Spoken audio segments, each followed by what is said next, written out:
Hey there, I hope you're good. So, I wanted to talk about how to have soul confidence when you're being humiliated. What is soul confidence? Soul confidence is having assured confidence or being sure of your own mind, your own emotions, and your own will.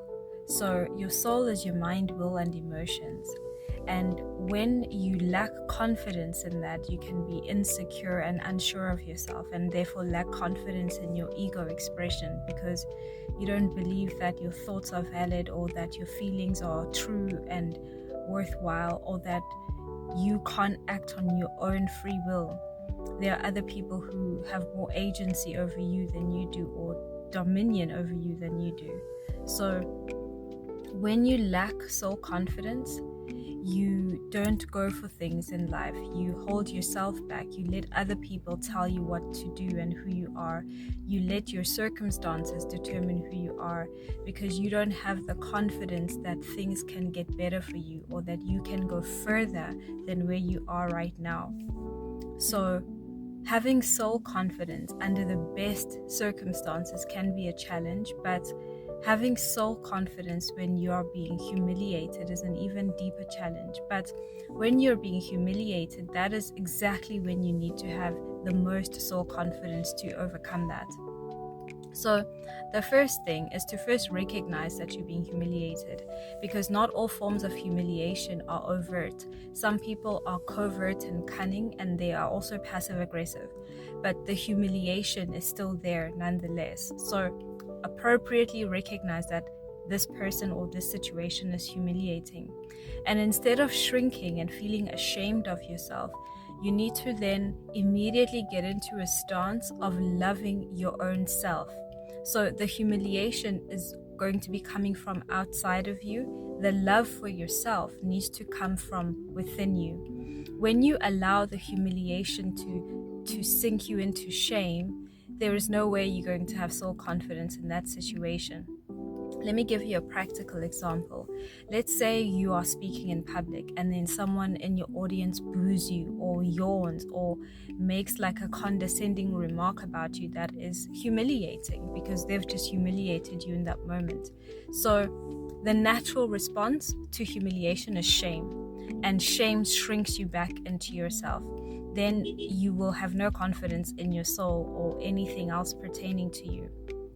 Instead of doing that, what you want to do when that person is mocking you, booing, jeering, whatever they're doing, is be aware that, okay, this person is attempting to humiliate you, and then immediately go into a stance of loving yourself. Why love? Because love is such a far off frequency to shame that when you go into loving yourself, your being from within you, that person's actions remain outside of you and they don't come into you and sink you into a feeling of shame. So the first thing is get into a stance of self-love from within. I don't mean the bubble bath and painting your nails type of self-love. I mean loving who you are in your truth in that very moment. So stand with yourself. Don't abandon yourself and don't join them. Don't think they're right. Don't think they're wrong. Just be with yourself. The second thing is don't think you need to respond to the people or persons humiliating you. That's not always wise, because in that moment your response is coming from a lower place and not necessarily from your strength. So you want to be aware that you don't need to respond to what's going on right now, and that sometimes no response is the best response. And then the third thing, you want to come into a position of strength within yourself, whatever that is. So that can be continuing with your speech, if you're speaking as your strength and someone is booing you because they don't agree with you. It can be thinking within yourself of something that makes you feel strong. Come into a position of strength from within yourself. In conclusion, how to have soul confidence when you are being humiliated is to first of all tap into the love of yourself within yourself after you've properly identified that you are being humiliated. Understand that you don't need to respond to everything and that sometimes no response is the best response. And lastly, come into a position of strength within yourself and stand in your strength in that moment.